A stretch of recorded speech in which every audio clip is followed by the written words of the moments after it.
우리에게 허락하신 이 감사절에 감사의 고백과 찬양으로 주 앞에 나오신 우리 모든 대형의 성도들을 주의 이름으로 환영하며 축복합니다.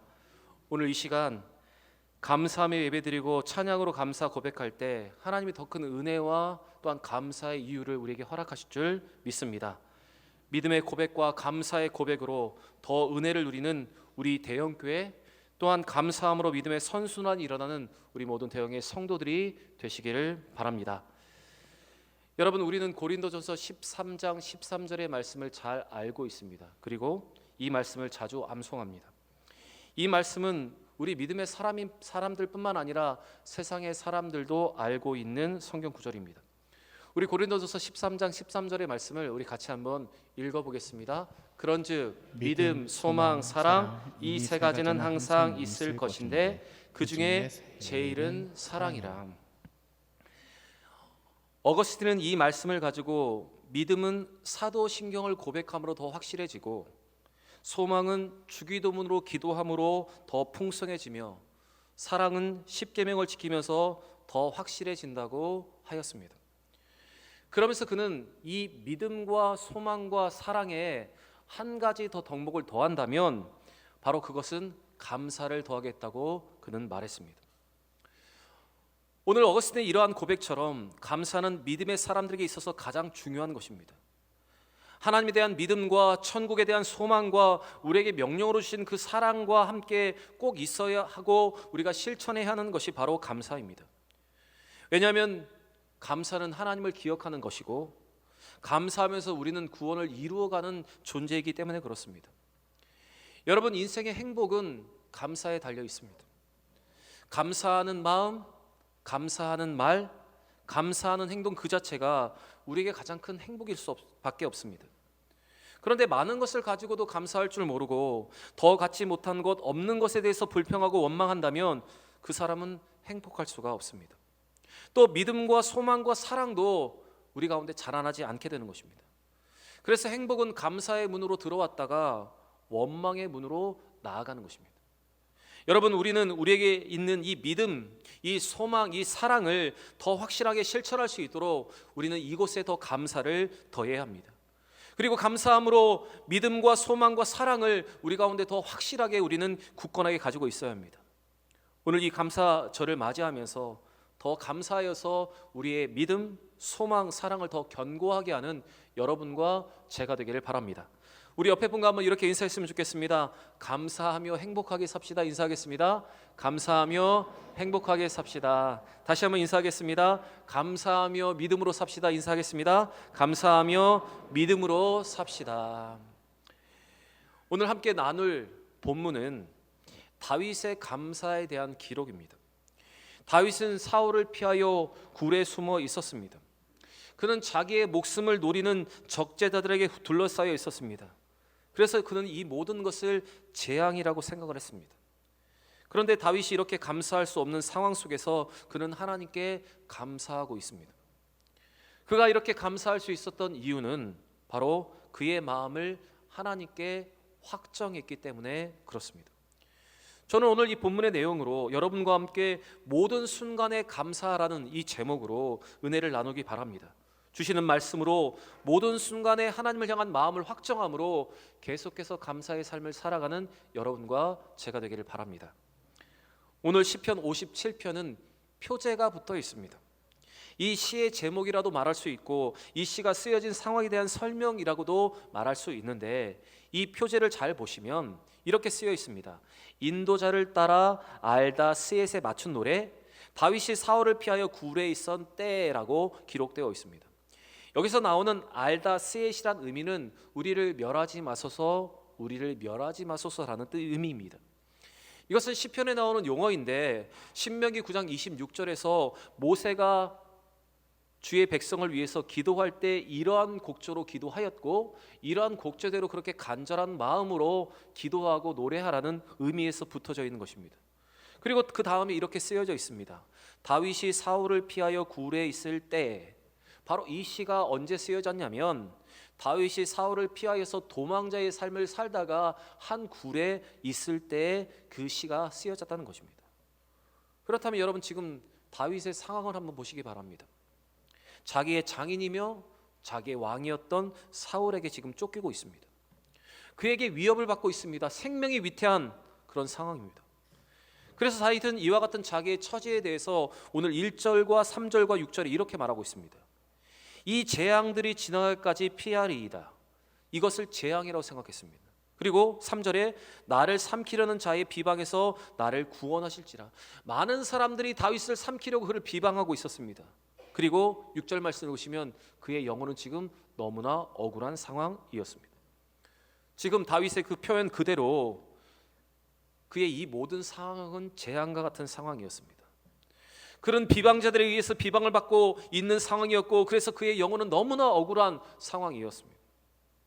또 4절 말씀을 보시면 지금 다윗의 마음이 어떠한지 더 정확하게 알 수가 있는데, 우리 4절의 말씀을 같이 한번 읽어보겠습니다. 내 영혼이 사자들 가운데서 살며 내가 불사르는 자들 중에 누웠으니 곧 사람의 아들들 중에라. 그들의 이는 창과 화살이요 그들의 혀는 날카로운 칼 같도다. 여러분, 이 다윗의 표현 그대로를 한번 생각해 보십시오. 그를 죽이려는 모든 사람들이 그에게 다가오고 있는 그 상황입니다. 다윗이 겪고 있는 이 상황은 감사가 나올 수 없는 상황입니다. 이런 속에 우리가 만약 있다면 우리는 감사보다는 탄식을 할 것이고, 우리는 감사보다 원망이 더 쏟아져 나오는 상황일 것입니다. 그런데 이와 같은 상황 속에서 다윗은 하나님께 감사를 하고 있습니다. 우리 7절 9절 말씀 같이 한번 읽어보겠습니다. 9절입니다. 주여 내가 만민 중에서 주께 감사하며 문나라 중에서 주를 찬송하리이다. 이러한 상황 속에서 다윗은 만민 중에서 주께 감사합니다. 그리고 그 하나님을 향해서 지금 찬양을 하고 있습니다. 감사가 나올 수 없는 상황에서 감사를 하고 있고, 찬양할 수 없는 상황 속에 그는 하나님께 찬양을 하고 있습니다. 불평과 원망이 가득해하는 그 상황 속에서 그는 하나님을 향해서 이렇게 그의 믿음을 고백하고 있습니다. 재앙의 때, 악한 자들 가운데 있을 때, 환난 중에서 그는 하나님께 감사를 하고 있습니다. 다윗은 위급한 상황 속에 있었지만 자기를 향한 하나님의 사랑, 자기를 향한 하나님의 능력, 그것을 전적으로 신뢰하고 그것을 부르짖으며 그 구원을 믿고 지금 하나님 앞에 감사하며 지금 찬양을 하고 있는 것입니다. 그래서 하나님은 이렇게 하나님께 찬양하며 하나님 앞에 감사하는 다윗에게 이런 평가를 하셨습니다. 내 마음에 합한 자다. 여러분, 우리가 환난 중에서 하나님께 감사할 수 있다면 우리는 하나님의 마음을 얻게 됩니다. 우리가 감사할 수 없는 상황 속에서 감사할 수 있다면 우리는 다윗에게 하셨던 그 하나님의 말씀처럼 우리는 하나님의 마음에 합한 자가 될 수 있는 것입니다. 저는 오늘 이 감사절에 우리도 다윗처럼 감사할 수 있는 환경과 상황 속에 있을지라도 감사할 수 있기를 바랍니다. 비록 환경이 어렵고 상황이 나쁘고 어려움 속에 있다 하더라도 여러분 감사할 수 있기를 바랍니다. 어떤 상황 속에서라도 감사를 멈추지 않는 여러분과 제가 되기를 바랍니다. 그런데 왜 다윗은 원망과 낙심이 가득해하는 그 순간에 하나님께 감사할 수 있었을까요? 왜 다윗은 자기 앞에 있는 놓여져 있는 그 상황 속에서 그는 하나님을 찬양할 수 있었을까요? 여러분, 우리는 오늘 이것에 대해서 한번 생각해 보아야 합니다. 그냥 어려운 환경 속에서 그가 감사했다, 물론 그것도 중요한데 더 중요한 것은 어떻게 하였기에 그가 이렇게 감사할 수 있었는가, 그걸 한번 돌아보아야 합니다.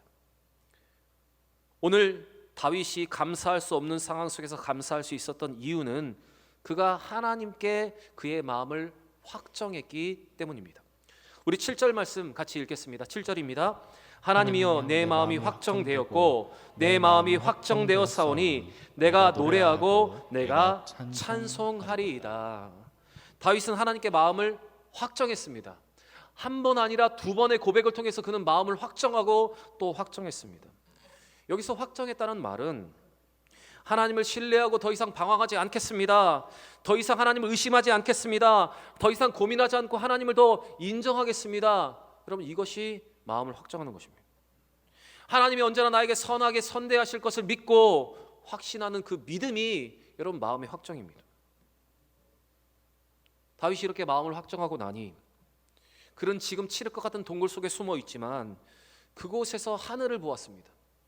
그리고 그 하늘 위에 궁천과 우주를 보았습니다. 그리고 온 세계를 그는 볼 수가 있었습니다. 그리고 그 가운데 임재하시는 하나님의 영광을 그는 바라보았습니다. 10절과 11절 말씀 같이 읽겠습니다.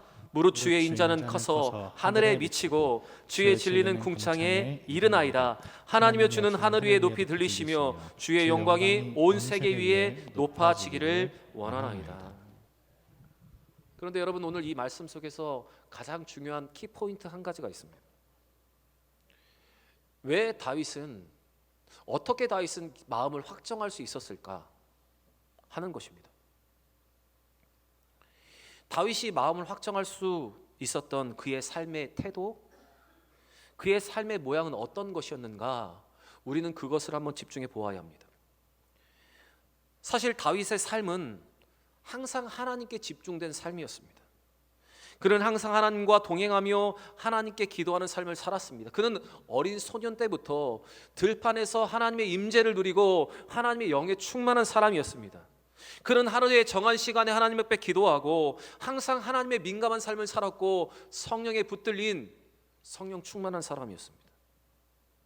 다시 말씀드리면 다윗이 마음을 확정할 수 있었던 것은 그의 평소의 삶, 그의 영성의 삶 때문이었습니다.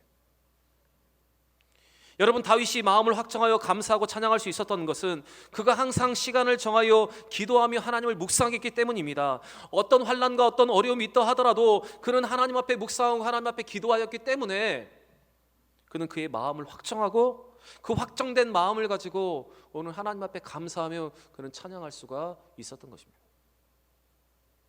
그래서 여러분, 오늘 우리는 이 말씀을 통해서 우리도 다윗처럼 마음을 확정하기 위해서, 확정된 마음으로 하나님 앞에 감사하기 위해서 우리도 정기적으로 감사의 기회를 만들어야 한다는 것을 우리는 알 수가 있습니다.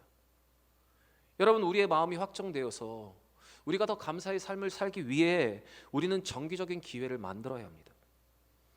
하나님께 예배하고 하나님께 기도하고 하나님을 묵상하는 정기적인 시간을 만들어야 합니다.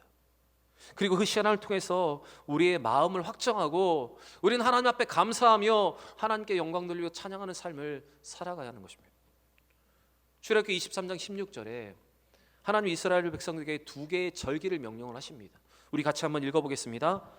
맥주절을 지키라. 이는 내가 수고하여 밭에 뿌린 것의 첫 열매를 거둠이니라.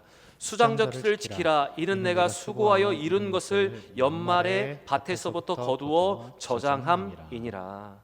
하나님이 이스라엘 백성들에게 1년에 2번 의무적으로 첫 열매를 수확하는 맥주절을 지키라 하셨고, 1년의 모든 수확을 마치고 창고에 모든 것을 드린 것에 대한 감사함으로 수장절을 지키라 하셨습니다. 이 두 차례의 절기를 지킴으로 하나님은 하나님에 대한 감사를 잊지 않고 감사하라 명령을 하셨습니다. 하나님은 이스라엘 백성들에게 감사를 잊지 않도록, 그들이 감사하는 마음을 잃지 않도록 바로 이런 절기를 제정하여 주신 것입니다. 여러분, 그래서 하나님이 우리에게 주신 이 절기, 이 감사절은 우리의 감사를 유지하고 감사를 회복할 수 있는 좋은 시간이고 좋은 기회입니다. 특별히 오늘 이 감사를 지를 적시면서 우리는 이제 성찬을 함께 나눌 것입니다.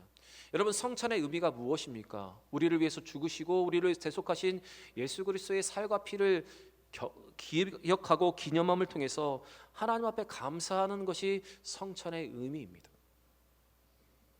여러분, 오늘 이 다윗이 마음을 확정하고 감사할 수 있었던 이유를 한번 보시면서 예배 시간과 묵상 시간과 기도 시간, 또 그리고 우리에게 허락하신 이 절기를 통해서 감사를 회복할 수 있는 기회를 많이 갖는, 마음을 확정할 수 있는 기회를 갖는 여러분과 저의 삶이 되기를 원합니다.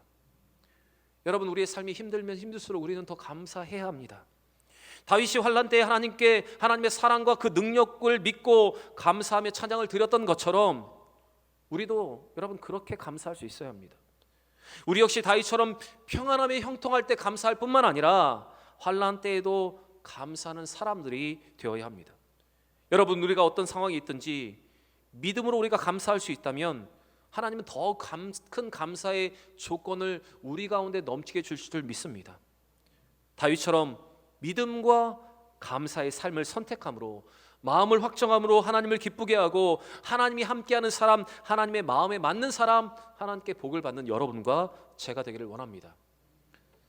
탈무드에 보면 중요한 말 한 가지가 기록되어 있는데 제가 한번 읽어보겠습니다.